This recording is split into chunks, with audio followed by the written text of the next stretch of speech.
Okay, so hello everyone. For now, we will be discussing linear congruence. And linear congruence has the form of AX congruent to B mod N. So this is called linear congruence because if you check on our X variable here, it is only power of 1 or it is only raised to 1. So before we solve it, we need to check whether there is a solution. So if the GCD of your A and N divides B, then a solution exists now. If not, so if the GCD of A and N does not divides B, so there is no solution. No. Yeah. So let's have an example here. Example is let's have 3x is congruent to 4 mod 5. No. First, we need to now check whether there's a solution. So let's check for the solution. But before that, let's write the variable. So a is equals to 3, b is equals to 4, and n is equals to 5.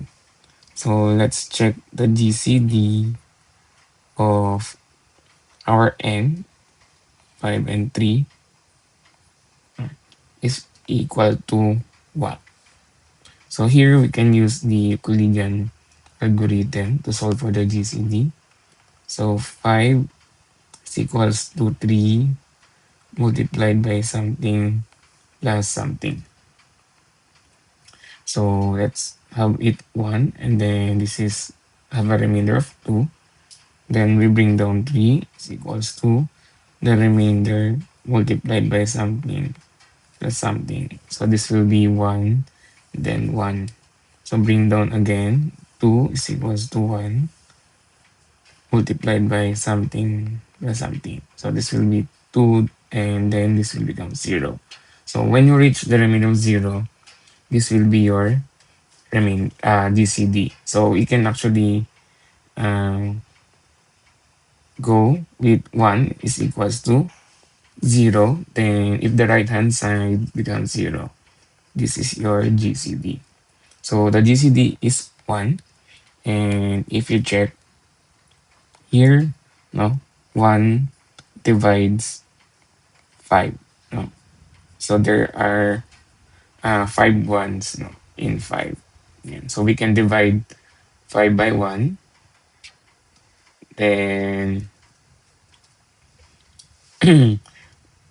what this means is since our GCD is 1, meaning there is only one unique solution. So the GCD tells you whether how many solutions you can have for the congruence. No? So since 1 divides 5 and 1 is our GCD, therefore we're going to the case 1, which is we have only one unique solution. So let's now solve for the linear congruence.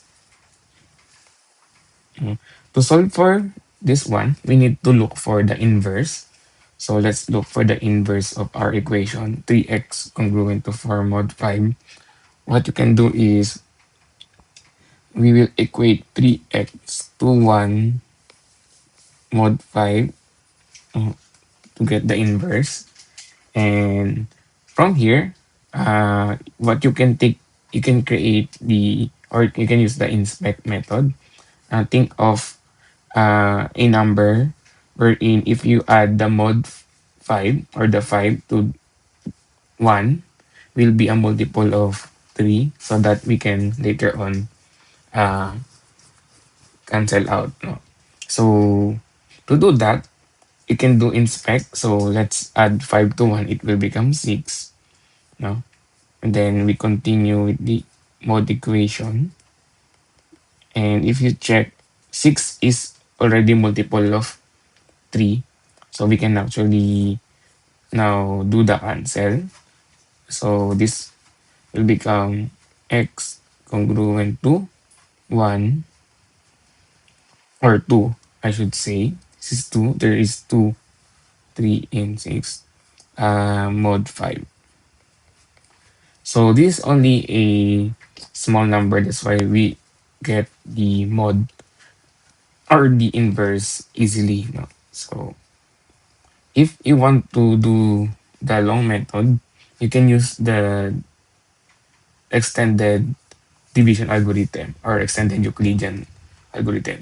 So you need to use the GCD equations here, and you need to rewrite so that everything is equated to its remainder. So this will be 5 minus 3 times 1 equals 2. Then this will become 3 minus 2 times 1 equals 1. Yan. So then from this equation, we can do the backward substitute. So we will be using the last equation. So if you have more than two equation before the GCD, you will use the most latest one. So this will become 3 minus, and then you substitute the previous one since 2 is equal to 5 minus 3. So we'll write it as 5 minus 3 times 1. Then all values are multiplied by 1 equals 1. So you can distribute 1 so that this will be cancelled out. So let's cancel out this one. So distribute only, and then it will give us 3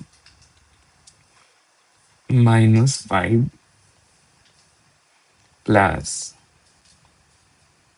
3 times 1 equals 1. Okay. So for the next step, it is very critical. You need to observe the like terms here.